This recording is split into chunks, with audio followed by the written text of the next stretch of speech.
Okay. So in last lecture we started unit number 4, which consists of the protection of alternator and protection of transformer. So we started our discussion with the protection of alternator. In that lecture we discussed about what are the abnormal conditions and the different fault that are occurred in the alternator, and what are the remedies या फिर protective devices अपन कौन कौन से use करेंगे for that fault, कौन सा fault अगर हो रहा है तो कौन सा प्रोटेक्टिव डिवाइस यूज करना है, ये अपन ने लास्ट लेक्चर में डिस्कस किए. So today we will discuss the differential protection use for the alternator or the AC generator protection at the power plant, and the different like earth fault protection. So first we will see the differential protection which is used for the protection of alternator. So कौन सा protection लग रहा है ये पहले भी अपन ने discuss किए हैं लास्ट यूनिट में.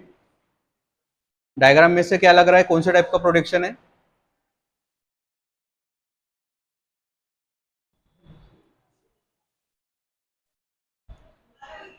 कौन से टाइप का प्रोटेक्शन है ये?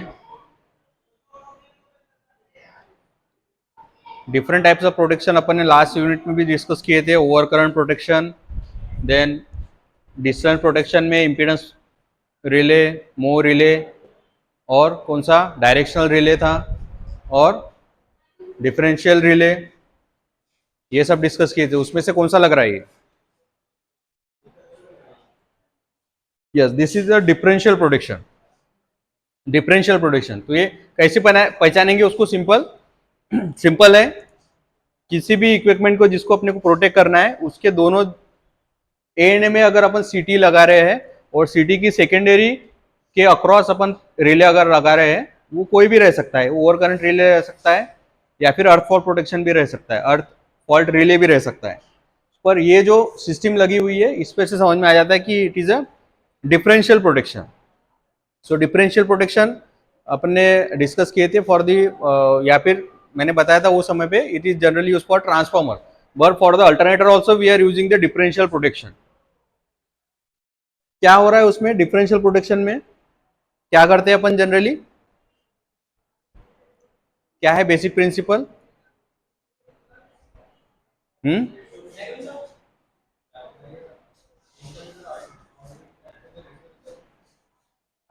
What we are doing in that?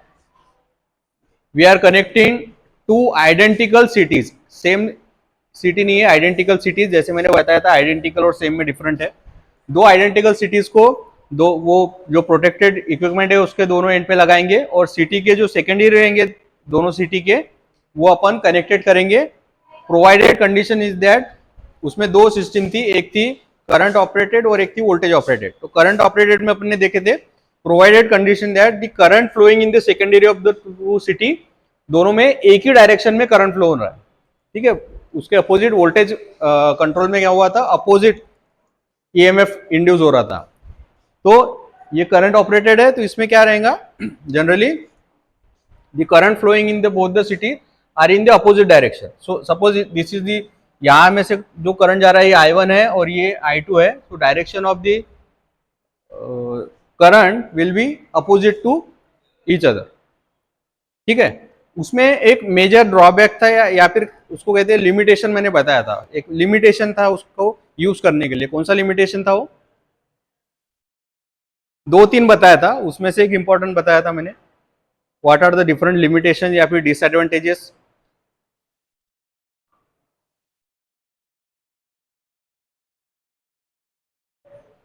कौन कौन से डिसएडवांटेज थे? दो तीन बताया था. एक तो आइडेंटिकल सिटी अपने को रहना चाहिए. आइडेंटिकल सिटी मतलब construction wise also all the parameter, core का जो मैन्युफैक्चरिंग है, मटेरियल है, सैचुरेशन लेवल है, ये सब सेम रहना चाहिए. ये एक प्रॉब्लम था. दूसरा पायलट वायर का प्रॉब्लम्स थे जो चार्जिंग कैपेसिटर की वजह से आ रहे थे, वो भी एक. तो उससे बट जो मेजर ड्रॉबैक था जिस वजह से वो डिफरेंशियल प्रोटेक्शन अफेक्ट करता है वो है सीटी का रेशो।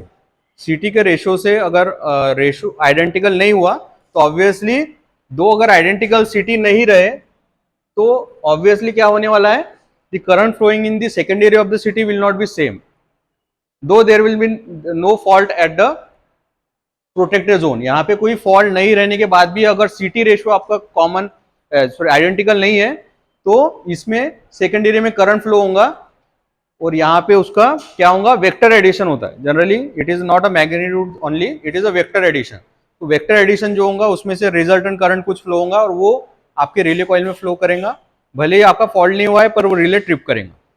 सो एक मेजर वो ड्रॉबैक था अपने डिफरेंशियल प्रोटेक्शन में या फिर सिटी के सेकेंडरी में कनेक्ट करने के लिए। तो इसको ये ड्रॉबैक को नलिफाई करने के लिए ये सिस्टम है जिसको अपन कहते हैं, क्या नाम है इसका, क्या नाम है, मर्ज प्राइस सर्कुलेटिंग करंट स्कीम। ठीक है, मर्ज प्राइस बोलते हैं उसको, या फिर दूसरा उसका नाम है बायस प्रोटेक्शन या फिर परसेंटेज प्रोटेक्शन ऑफ अल्टरनेटर या फिर ट्रांसफॉर्मर ऐसे बोलते हैं उसको। क्या क्या नाम है उसके, तीन नाम है। मर्ज प्राइस लिखा हुआ ही है। इसका डस्टर नहीं है क्या, वो डस्टर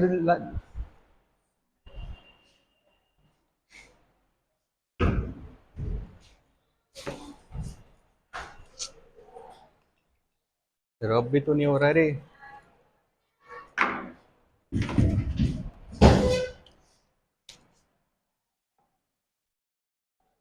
बायस प्रोटेक्शन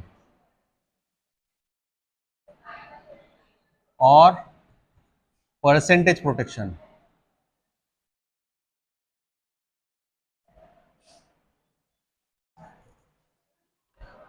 बायस प्रोटेक्शन और परसेंटेज प्रोटेक्शन। तो एक एक डायग्राम, एक इंपॉर्टेंट चीज है जो इसमें नहीं दिख रहा है आपको, पर वो यहां पे रहती है, उसको कहते हैं अपन रिस्ट्रेनिंग कॉइल।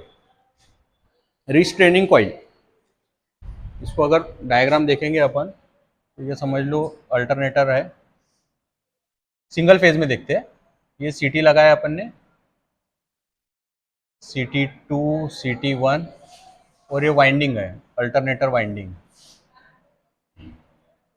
तो ये प्रोटेक्शन कैसा है, सेकेंडरी लगी हुई है इसके अक्रॉस। अब ये देखो ये करंट जो फ्लो हो रहा है ये this is I1, this is I2, इसमें से जो करंट फ्लो होगा सेकेंडरी में दैट विल बी I1।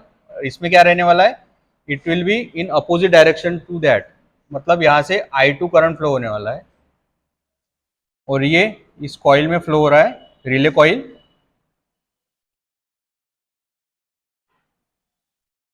तो यहाँ पे कौन सा करंट फ्लो होगा,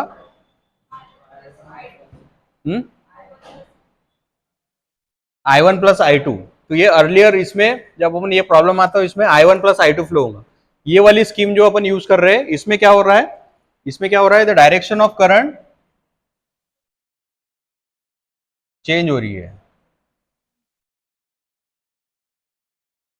ये डायरेक्शन में। तो अभी रिले में कौन सा करंट फ्लो होगा, I1 माइनस I2। वेक्टर एडिशन है ये, ठीक है, मैग्नीट्यूड एडिशन नहीं है, सिर्फ वेक्टर एडिशन है। सो I1 माइनस I2 करंट फ्लो हो रहा है और उसमें जो मैंने बताया जो प्रॉब्लम सॉल्व करने के लिए जो चीज लगा रहे हैं अपन उसको कहते हैं अपन रिस्ट्रेनिंग कॉइल। वो यहां पे लगाते हैं अपन रिस्ट्रेनिंग कॉइल।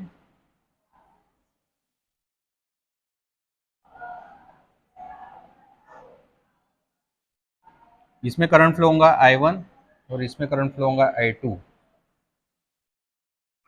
और ये पूरा जो सेटअप रहेगा, ये सेटअप जो रहेगा it is complete, it is a differential relay.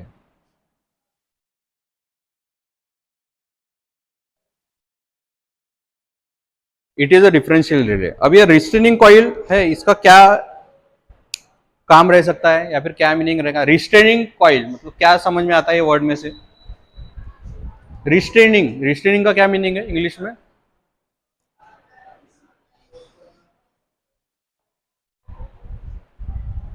Restrain कर रहे हैं अपन किसी चीज को रिस्ट्रेन कर रहे हैं।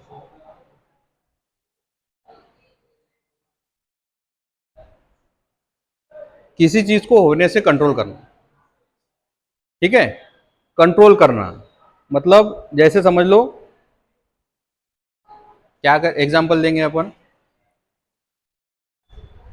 कंट्रोल करना है मतलब अभी समझ लो अभी आपको इच्छा है क्लास से बाहर जाने की, हो सकती है इच्छा, और मेरे वजह से मैं रोक के रख रहा हूं, तो मैं क्या कर रहा हूं, I am providing the restraining force, किसी चीज को कंट्रोल करना, it is a restraining quality. तो इसका नाम वही से आया है, इसको कहते हैं अपन रिस्ट्रेनिंग कॉइल। अब ये क्या कर रहे हैं रिस्ट्रेनिंग कॉइल, क्यों इसको यूज करना पड़ रहा है, वो जो प्रॉब्लम बताया मैंने, if the CTs are not identical, CT अगर आइडेंटिकल नहीं है, सिटी अगर आइडेंटिकल नहीं है तो क्या होगा, उसमें फॉल्ट नहीं हुआ फिर भी सेकेंडरी में करंट फ्लो हो सकता है। तो इसका जनरली इसका कनेक्शन जो है, इट इज यूज्ड, जो रिले कॉइल है इसका कनेक्शन जो है ये मिड पॉइंट पे कनेक्ट करते हैं। Suppose the number of turns that the restraining coil has is N, capital N अगर उसका नंबर ऑफ टर्न्स है तो इसको कनेक्ट मिडल पे करेंगे, मतलब इसका n/2 रहेगा इधर साइड में और इसका रहेगा n/2। तो अगर एम्पियर टर्न अगर देखेंगे अपन, एम्पियर टर्न ट्रांसफार्मर का जैसे देखते हैं, एम्पियर टर्न अगर बोलेंगे अपन, सो ये वाली सिटी में से मतलब ये डायरेक्शन में जो करंट फ्लो हो रहा है उसका एम्पियर टर्न कितना रहेगा, I1 n/2, ठीक है। तो रिस्ट्रेनिंग कॉइल में कितना करंट फ्लो हो रहा है, ये एम्पियर टर्न और ये ampere turn plus I2 n/2, ठीक है। तो n कॉमन रहने वाला है, so I1 plus I2 divided by 2, this much amount of current is flowing in the restraining coil. मतलब यहां से टोटल करंट कितना फ्लो हो रहा है, I1 plus I2 divided by 2। तो it is a restraining coil. ये रिस्ट्रेनिंग कॉइल है, मतलब क्या कर रहा है वो, जो रिले ट्रिप होने वाला था उसको रोक के रख रहा है, कंट्रोलिंग फोर्स है ये, कंट्रोलिंग फोर्स है ये। कंट्रोलिंग फोर्स अपन जनरली स्प्रिंग के मैकेनिज्म से भी लगा सकते हैं, ठीक है, पर वो स्प्रिंग मैकेनिज्म ऑलरेडी है उसमें, उसके बाद भी वो ट्रिप हो रहा है, पर ये रिले रिस्ट्रेनिंग कॉइल क्या कर रही है, उसको पकड़ के रख रही है। और इसका अगर कैरेक्टरिस्टिक्स देखेंगे अपन, तो कैरेक्टरिस्टिक्स कैसा होती है अगर देखेंगे अपन, सपोज जो इसमें दो करंट है, एक ये है जो I1 माइनस I2 है, which is the resultant current from the secondary of two CTs. So अगर ये एक्स एक्सिस में अगर देख रहे हैं I1 माइनस I2, और ये वाई एक्सिस में सॉरी, और एक्स एक्सिस में अगर ये करंट देख रहे हैं रिस्ट्रेनिंग करंट, रिस्ट्रेनिंग कॉइल से जो करंट आ रहा है, इसकी अगर कैरेक्टरिस्टिक्स देखेंगे तो जनरली लीनियर कैरेक्टरिस्टिक्स है, आइडियली ऐसा होना चाहिए लीनियर, बट एक्चुअली में वो इस तरीके से होती है। ये क्यों आ रहा है, ये डिफरेंस क्यों आ रहा है, because of the spring control, क्योंकि उसके साथ अपन ने स्प्रिंग कंट्रोल भी लगाया हुआ है। तो स्प्रिंग कंट्रोल की वजह से ये कैरेक्टरिस्टिक्स में इतना आपको स्टार्टिंग में लीनियरिटी नहीं दिखेंगी, but afterward it will be linear. अब इसमें दो रीजन आने वाले हैं। ये रीजन जो है, ये इसको कहते हैं अपन ऑपरेटिंग रीजन, और इसको कहेंगे अपन non operative.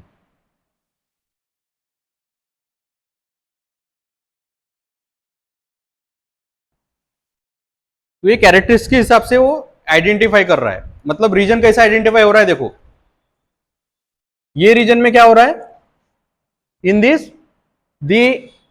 The differential current I1 माइनस I2, इसका मैग्नीट्यूड ज्यादा है, तब जाके ये डायरेक्शन में ये जाने वाला है, ठीक है। और ये रीजन में क्या होने वाला है, जब I1 प्लस I2/2 ज्यादा होगा तो इस तरीके से वो पुल होने वाला है। सो अनलेस जब तक आपका करंट ये I1 प्लस I2 के ज्यादा नहीं रहेगा, I1 प्लस I2/2, मतलब जो रिस्ट्रेनिंग फोर्स प्रोवाइड कर रहा है उससे ज्यादा अगर नहीं रहेगा तो आपका रिले ट्रिप नहीं करेगा, दो it is more than the I1 माइनस I2, ठीक है। तो भले ही आपका I1 माइनस I2 कुछ ना कुछ करंट फ्लो हो रहा है, बट जब तक उसका करंट ये I1 प्लस I2/2 से ज्यादा नहीं रहेगा, मतलब रिस्ट्रेनिंग फोर्स से ज्यादा नहीं रहेगा, मतलब मैं पकड़ के रख रहा हूं उसको, वो मेरे फोर्स से ज्यादा जब तक उसको वो करंट जाएगा नहीं तो वो ट्रिप नहीं करेगा। तो it is a restraining coil. ठीक है, तो इससे क्या हो रहा है, भले ही करंट जो बोल रहा हूँ कि आइडेंटिकल सिटी नहीं होंगे तो थोड़ा डिफरेंस रह सकता है, थोड़ा बहुत करंट फ्लो होगा, but it is not more than the I1 + I2 upon 2। इससे अगर कम रहेगा तब तक वो उसको रिले को ट्रिप नहीं करेंगे। ठीक है, तो इसलिए ये कैरेक्टरिस्टिक इस प्रकार रहती है, ऊपर अगर यहाँ पे करंट फ्लो हो रहा है तो वो ऑपरेटिंग रीजन में जाएगा, और नीचे अगर हो रहा है तो it will be in the non operative region. तो ये रिस्ट्रेनिंग कॉइल है जो इसमें नहीं दिख रही है आपको।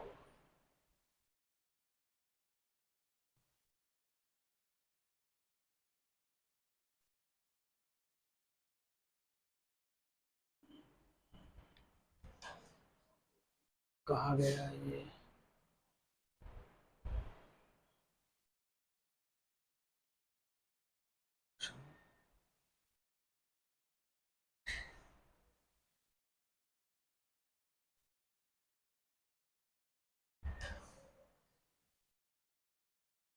ये कौन सा कनेक्टेड है, कनेक्शन कैसा किया हुआ है, it is a star connected connection.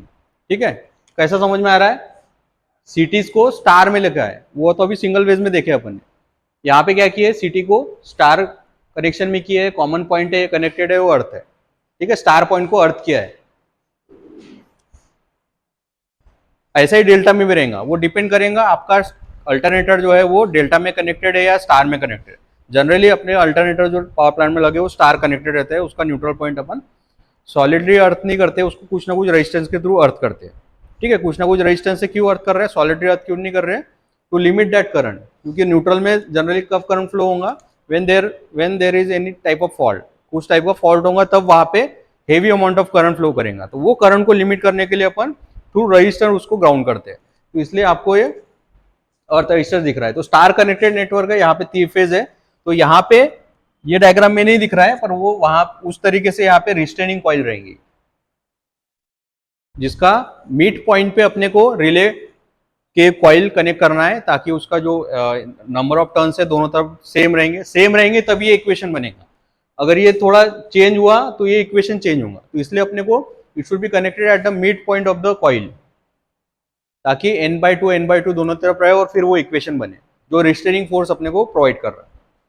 ठीक है, तो जो जो बेसिक या फिर मेजर प्रॉब्लम था अपने जो डिफरेंशियल प्रोटेक्शन स्कीम में, बिकॉज ऑफ दी सिटी की आइडेंटिटी सेम नहीं थी, वो जो प्रॉब्लम है ये रिस्ट्रेनिंग कॉइल से अपन उसको नलीफाई करते हैं। ठीक है,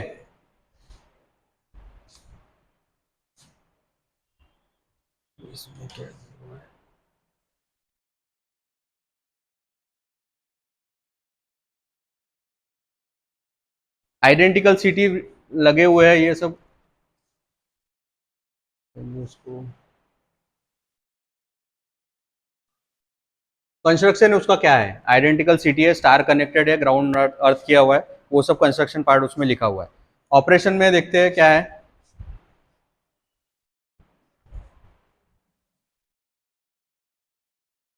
under normal operating condition current of both the end winding will be equal, वही सब है जो मैंने बताया अभी, therefore there will balance circulating current in pilot wire R1 R2 R3 when the earth fault or the phase fault occurs the condition no longer holds good and the differential current flowing to the relay circuit operates the relay to trip the circuit breaker। ठीक है, normal operation का है, but वो restraining part जो है ये इसमें नहीं लिखा है, वो रिस्ट्रेनिंग पार्ट आप बुक में से देख लेना, कौन से बुक में देखोगे,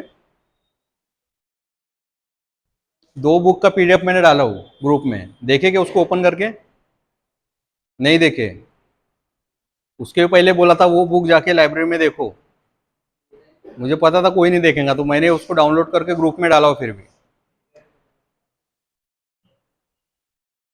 switch gear protection by Bakshi and switch gear protection by Sunil S Rao,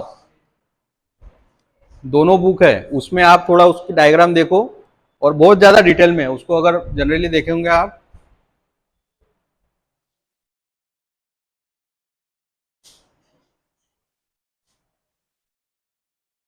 यहाँ पे भी है,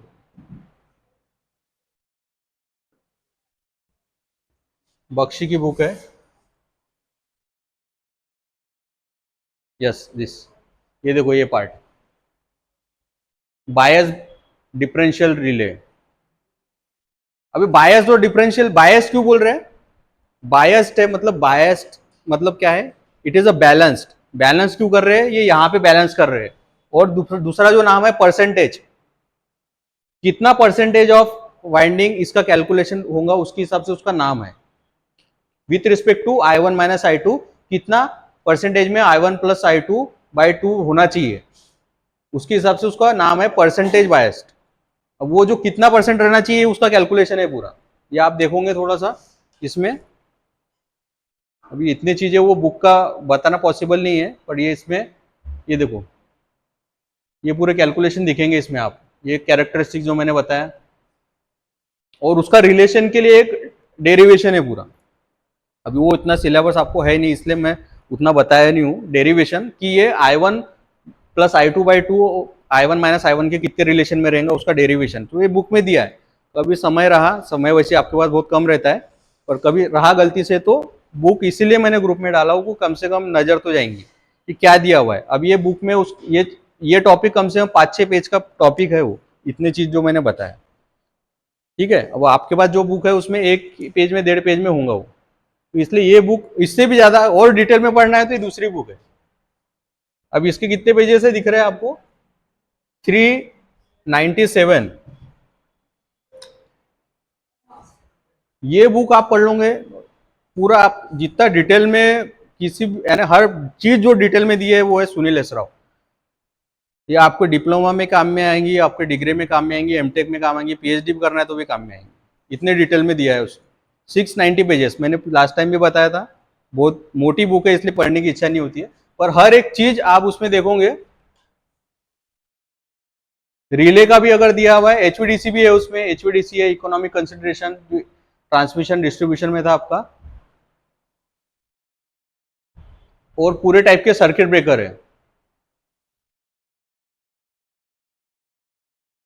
पहला स्विच गियर एंड सबस्टेशन, उसके अपरेटस, फिर एचवी, तो इसको थोड़ा समय मिलेगा तो देख लेना, इसमें भी वो चीज भी दी हुई है क्यों ऐसा हो रहा है। ठीक है, सो इट इज ये सिंपल सर्किट जिसमें अपने को क्या नाम है उसका, कौन सी मेथड है?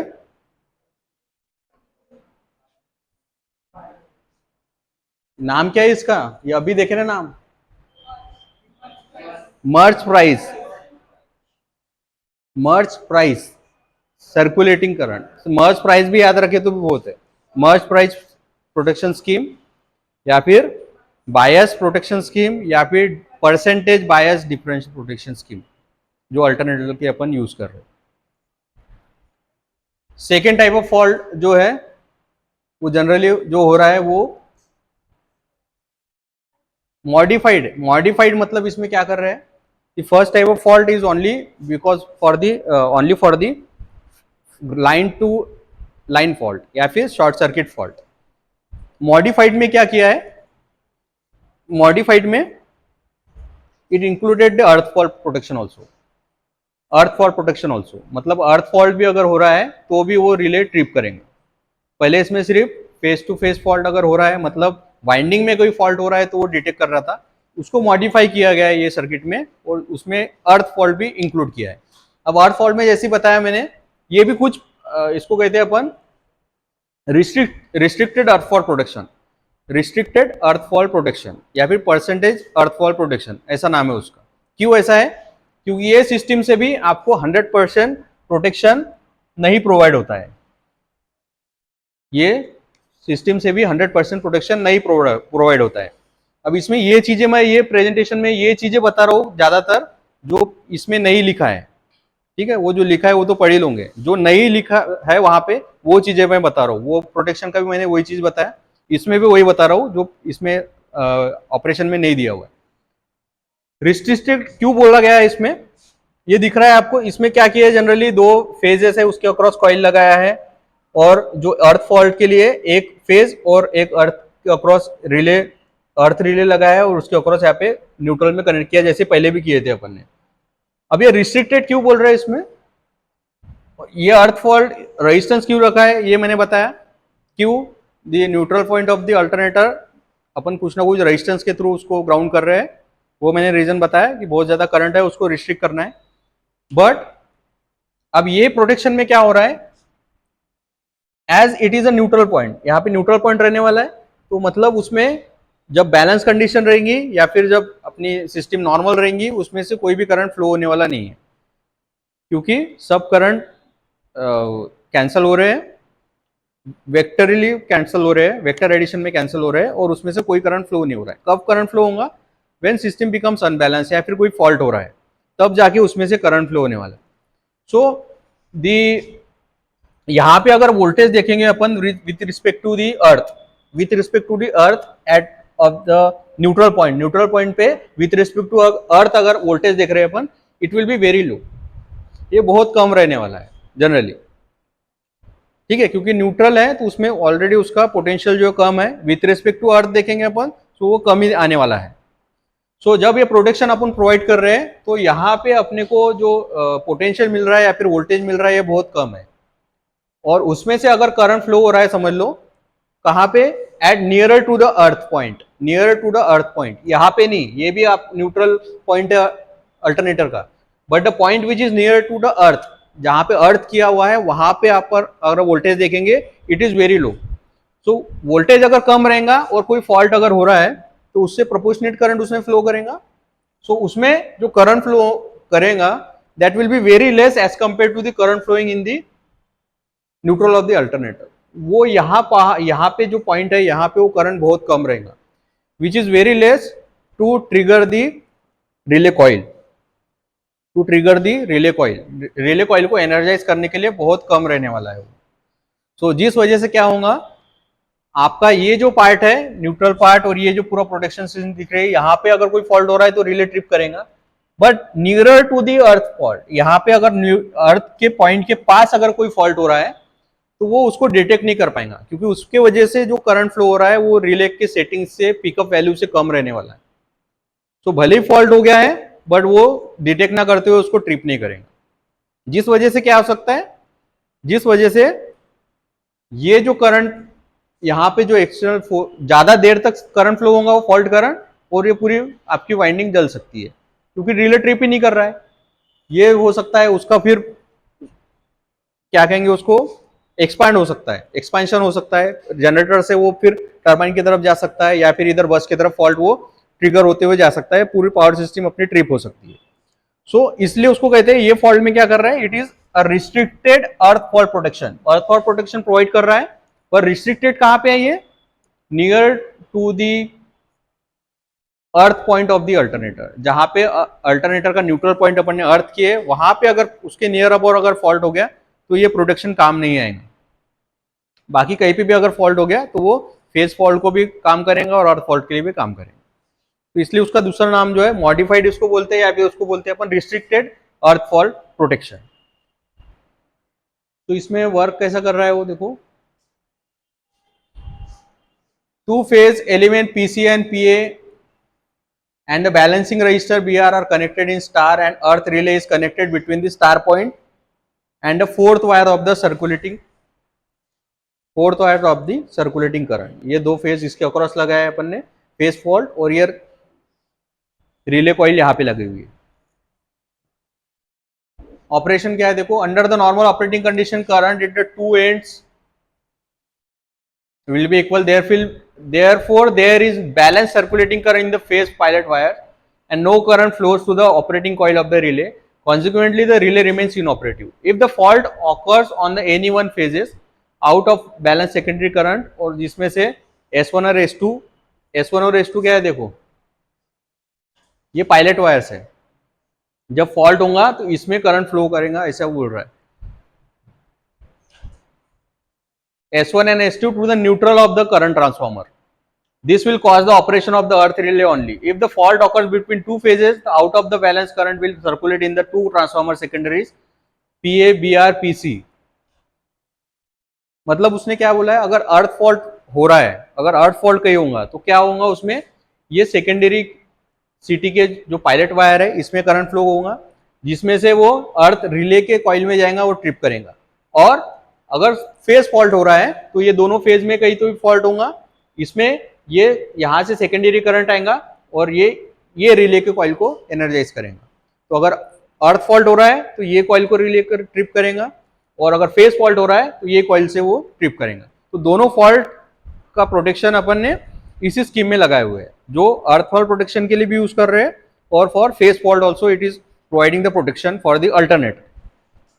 ओनली क्या लिमिटेशन है, if the fault occurs near to the earth point या फिर न्यूट्रल पॉइंट, जहां पे अर्थ की अपन अल्टरनेटर का उसके पास अगर फॉल्ट हुआ है तो उतना उसकी जो वैल्यू रहेंगी पिकअप करंट से कम रहेंगी, तो वो रिले कॉइल को ट्रिप नहीं करेंगे। That's why it is a restricted earth fault protection.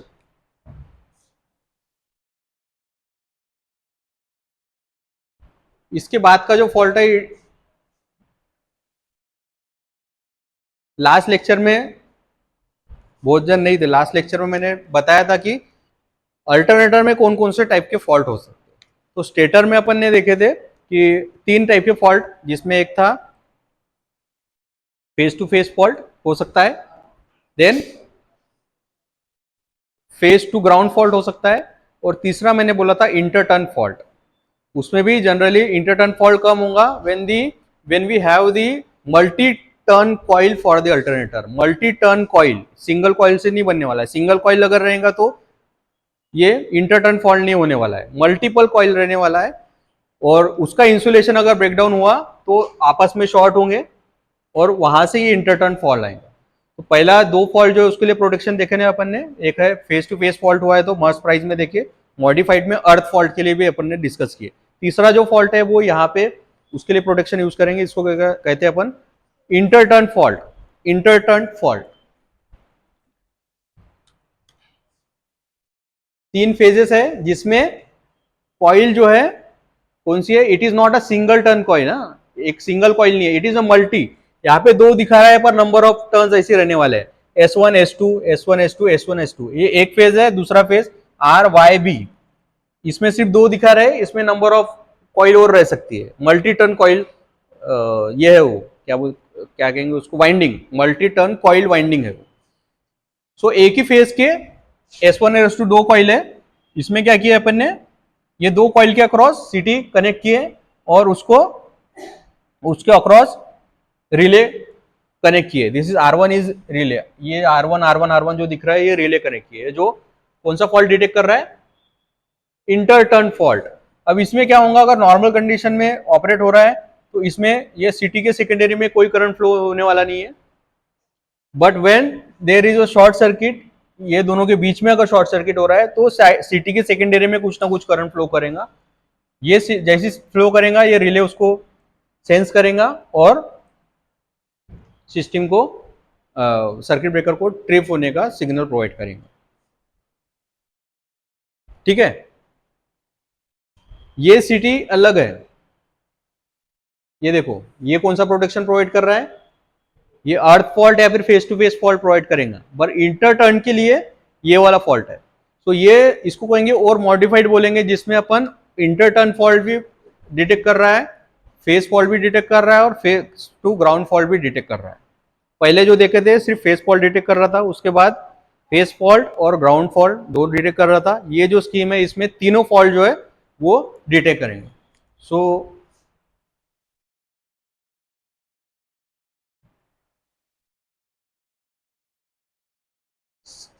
figure shows the schematic arrangement of the circulating current and interturn protection of a 3-phase double wound generator. Double wound generator, wound generator important है, wound generator, it is not a silent pole generator. Silent pole रहेगा तो वहां पे आपके क्या रहेंगे, rotor में slots रहने वाले हैं। It is a wound generator, wound generator रहेगा तभी इंटरटर्न फॉल्ट हो सकता है। मल्टी टर्न कॉइल वाइंडिंग करना सिर्फ वाउंड टाइप मशीन में ही अपन कर सकते हैं, साइलेंट टोप में अपने को सिंगल टर्न कॉइल ही कर सकते हैं अपन। तो जनरली अपना जो जनरेटर लगा हुआ है पावर प्लांट में वो सब वाउंड जनरेटर रहता है। ठीक है, टर्बो जनरेटर जो बोलते हैं अपन वो सब वाउंड जनरेटर साइलेंट पोर्ट के नहीं रहते, तो इसलिए वो प्रोटेक्शन वहां पे अपने को ये प्रोवाइड करना जरूरी है। तो 3-phase double wound generator double wound रह सकता है, उससे ज्यादा भी रह सकता है, तो अपन डबल डायग्राम दो का है इसलिए दो बता रहे। The relay RC provide protection against the phase to ground fault and face to face fault where the relay R1 provides protection against the interturn fault RC। ठीक है, फेस टू ग्राउंड फॉल्ट ये protection provide कर रहा है, और inter-turn fault के लिए R1 जो है वो रिले प्रोटेक्शन प्रोवाइड कर रहा है। तो two current transformers are connected to the circulating current principle, ये जैसे कनेक्ट किया हुआ है ये दो सिटीज के। Under normal operating condition, the current in the stator winding S1 and S2 are equal. So will be the current in the, जो अभी मैंने बताया वही है। जब अगर नॉर्मल कंडीशन में फ्लो कर रहे थे, दो कॉइल जो है आपकी S1 और S2, उसमें कोई same amount of current flow हो रहा है, मतलब वेक्टर एडिशन उसका क्या हो रहा है, जीरो हो रहा है, वेक्टर एडिशन दोनों का जीरो हो रहा है। और जब फॉल्ट हो रहा है, the secondary current round the loop, then it is same at the all the points and no current flows to the relay R1. If the short circuit develops between the adjacent turns, say on S1, the current in the stator winding S1 and S2 will be no longer be equal. Therefore, unequal current will be induced in the secondary of CT, and the difference of these two currents flow through the relay R1. So the relay then closes its contacts to clear the generator from the system. ठीक है, तो ये simple working है। इसमें भी क्या हो रहा है, इंटरटर्न फॉल्ट। तो अभी आज जितना अपन ने डिस्कस किए, all the protection scheme use for the alternator, specifically for the कौन से पार्ट के लिए है, it is specifically for stator only. ठीक है, वी आर लास्ट लेक्चर मैंने बताया कि तीन टाइप के प्रोटेक्शन अपने को प्रोवाइड करना है, one for the stator side, one for the rotor side and another for the rest of the system. जैसे अपना टेम्परेचर हो गया, आपका कूलिंग सिस्टम हो गया, देन ग्राउंड न्यूट्रल में जो करंट फ्लो हो रहा है वो सिस्टम हो गया। तो ये रेस्ट ऑफ स्टेटर और रोटर के अलावा जो प्रोटेक्शन है, ये तीसरा पार्ट है। तो ये तीन टाइप के जो पार्ट अल्टरनेटर, जैसे अपने को पता है, अपने देखे भी है कि इट इज ह्यूज मशीन। तो इतने मशीन के लिए हर एक पार्ट के लिए अपने को अलग अलग प्रोटेक्शन यूज करना पड़ेगा। So in today's lecture we just discuss the protection scheme for the stator of the alternator. Alternator का जो स्टेटर है उसमें कौन कौन से टाइप के प्रोटेक्शन यूज कर रहे हैं। तीन टाइप के फॉल्ट उसमें हो सकते हैं, एक तो हो सकता है फेस टू फेस फॉल्ट, एक हो सकता है फेस टू ग्राउंड फॉल्ट, और तीसरा हो सकता है इंटरटर्न फॉल्ट। ठीक है, सो ये तीनों स्कीम के लिए अपन कौन सा प्रोटेक्शन यूज करेंगे, it is all for the three fault we are using the differential protection. Differential protection ही यूज कर रहे हैं। द बेसिक प्रिंसिपल जो अपन प्रोटेक्शन के लिए यूज कर रहे हैं, it is a differential protection. Basic differential protection अपन ने लास्ट यूनिट में डिस्कस किए थे, वहां पे क्या डिसएडवांटेज थे वो भी डिस्कस किए थे। वो डिसएडवांटेजेस अपने को क्लियर करने के लिए क्या करना पड़ेगा वो अपन ने आज देखे, जहां पे अपने को उसके लिए रिस्ट्रेनिंग कॉइल लगाना पड़ेगा, जिसको अपन परसेंटेज प्रोटेक्शन स्कीम या फिर बायस प्रोटेक्शन स्कीम कहते हैं। जो रिस्ट्रेनिंग कॉइल के जो रिले कॉइल है वो रिस्ट्रेनिंग कॉइल के मिड पॉइंट में रखेंगे, जिसमें से रिस्ट्रेनिंग करंट जो फ्लो हो रहा है वो I1 प्लस I2 अपॉन 2 है, और डिफरेंशियल करंट रिले में जो फ्लो हो रहा है I1 माइनस I2 है। उसका कैरेक्टरिस्टिक्स ये था, जब तक आपका रिस्ट्रेनिंग कॉइल मतलब जो कंट्रोलिंग फोर्स है उससे ज्यादा करंट फ्लो नहीं करेगा रिले में, तब तक रिले ट्रिप नहीं करेगा। मतलब फॉल्स ट्रिपिंग जिसको कहते हैं अपन, फॉल्ट ना होते हुए भी रिले ट्रिप होना, ये चीजें इसमें अपन ने अचीव की है। जो मेजर डिसएडवांटेज थे डिफरेंशियल प्रोटेक्शन का, वो यहाँ पे ओवरकम हुआ। ठीक है, so in next lecture we will discuss the क्या है, देखो देख लेते नेक्स्ट में क्या देखना है। इसको कहते हैं अपन negative phase sequence. Negative phase sequence, अब ये नेगेटिव फेज सीक्वेंस क्या है उसका, ये जो है वो देख लेंगे अपन नेक्स्ट इसमें। पर नेगेटिव फेज सीक्वेंस क्या रहने वाला है, नेगेटिव फेज सीक्वेंस करंट बोलते हैं अपन, नेगेटिव फेज सीक्वेंस करंट क्या रहेगा ये,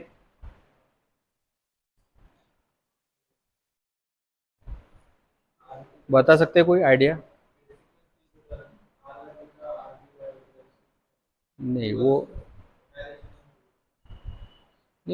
रिवर्सिंग ऑफ फेज सीक्वेंस हो गया, वो फेज सीक्वेंस रिवर्स करना हो गया वो। It is a negative phase sequence. तो जनरली एसी मशीन में शायद हुआ होगा आपका।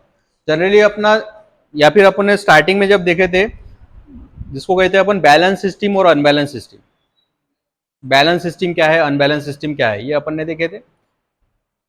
बैलेंस सिस्टम किसको कहते हैं अपन, जिसमें तीनों फेजेस 120 डिग्री एक दूसरे के साथ डिस्प्लेस्ड है, और तीनों फेजेस में same amount of current flow कर रहा है, same amount of terminal voltage है, लाइन वोल्टेज है अक्रॉस 3 फेजेस।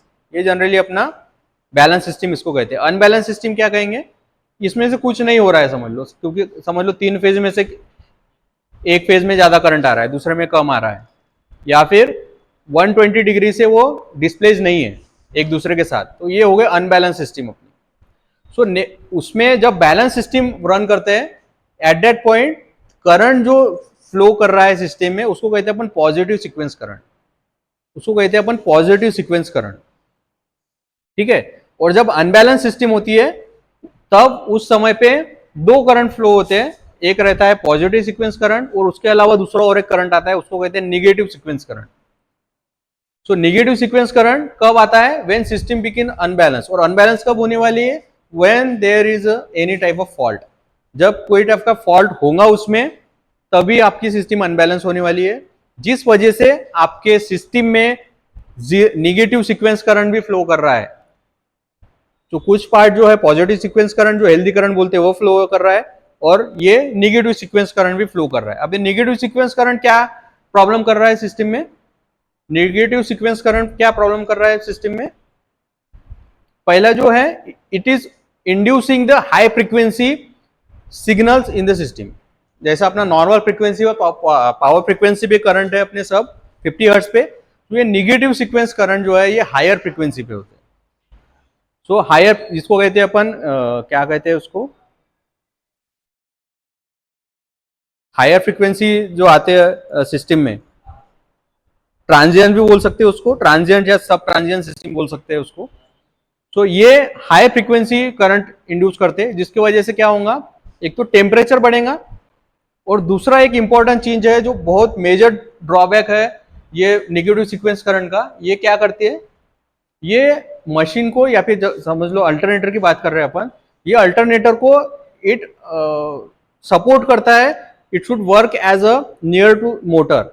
पहले तो उसको इंडक्शन जनरेटर करके ऑपरेट करना स्टार्ट करता है, और फिर उसको अगर कंटिन्यू बहुत देर तक अगर रहेगा, तो वो it will start operating as a synchronous motor. यहां तक का उसका सिवियरिटी है। उसमें सबसे पहले वो क्या करता है, it will start consuming the reactive component of the current from the system, जिसको अपन केवीएआर बोलते हैं। वीएआर जो सिस्टम है ना अपनी एपरेंट पावर में, अपन देखते हैं generally active power, reactive power और एपरेंट पावर, ठीक है। तो रिएक्टिव कंपोनेंट जो है उसको कंज्यूम करना स्टार्ट कर देता है because of the negative sequence current. So ये कंज्यूम करना जैसे वो स्टार्ट करता है, उसके बाद बहुत से उसमें प्रॉब्लम आती है, आपका एक्साइटेशन चेंज होता है, जनरेटर का एक्साइटेशन चेंज होने के बाद फिर टर्मिनल फील्ड के अक्रॉस का वोल्टेज चेंज होता है, और एट द एंड रिजल्ट क्या होता है, वो the alternator is start working as a induction generator.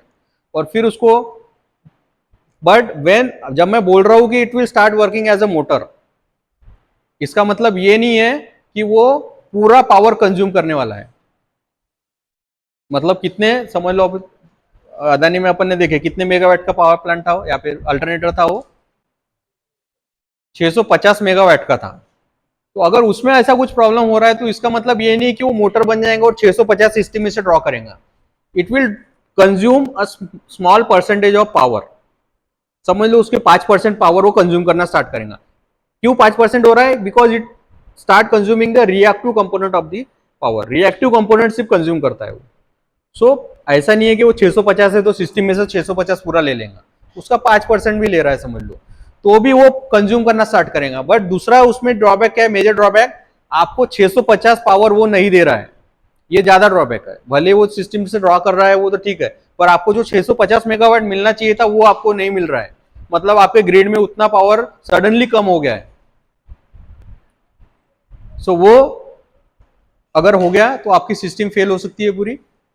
Draw करने के बाद उसके बैकग्राउंड में जो प्रॉब्लम आ रही है वो भी हो रहे है, उसका एक्साइटेशन चेंज हो रहा है जिस वजह से, पर आपकी जो टरबाइन है वो तो कंटिन्यूअसली घूम रही है सेम स्पीड में, उसकी स्पीड तो कम नहीं हो रही है, वो कैसा पता चलेगा, वो स्पीड बहुत ज्यादा स्पीड पे घूम रही है। तो उसमें बहुत से फिर कॉम्प्लिकेशन आ जाते हैं, कभी अंडर वोल्टेज होता है, कभी वोल्टेज शूट होता है, तो सिस्टम फेल हो सकती है। तो ये इसीलिए जो negative phase sequence, negative phase sequence, negative sequence current जो बात कर रहा हूं मैं, नेगेटिव सीक्वेंस करंट जो है उसको डिटेक्ट करना बहुत जरूरी है। अगर नेगेटिव सीक्वेंस करंट आपके सिस्टम में आ रहा है तो उसको जल्दी से जल्दी ट्रिप होना चाहिए, अदरवाइज ये सब प्रॉब्लम जो बताया मैंने वो पूरे प्रॉब्लम आपके सिस्टम में आ सकते हैं।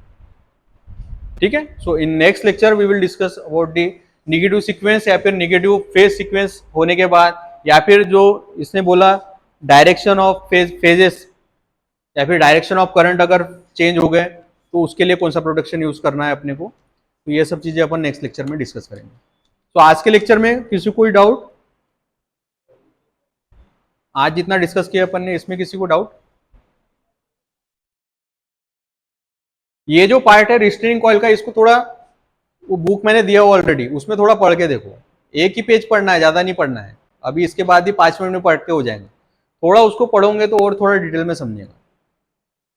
ये डायरेक्शन ऑफ करंट क्यों चेंज हुआ है, पहले अपन I1 प्लस I2 कर रहे थे, यहाँ पे I1 माइनस I2 क्यों कर रहे हैं, रिस्ट्रेनिंग फोर्स में करंट क्यों हो रहा है, और उसमें ये भी दिया है ये इसके और इसके साथ इसका और इसका कितने परसेंटेज में रिलेशन है उसका डेरिवेशन दिया है एट द एंड। डेरिवेशन नहीं भी समझा तो एट द एंड आपको उसका रिलेशन समझेगा कैसा वो वैरी हो रहा है। उसकी वैल्यू कैसे सेट करेंगे, अपने को करंट कितना फ्लो करने वाला है सिटी के सेकेंडरी में, उसके हिसाब से उसका परसेंटेज रहेगा, क्योंकि आपको पिकअप वैल्यू कितने पे सेट किए हैं उसके हिसाब से आप उसको कंट्रोलिंग फोर्स कितना प्रोवाइड करने वाले हो, उतना करंट अपने को सेकेंडरी सिटी के सेकेंडरी में फ्लो कराना पड़ेगा। ठीक है।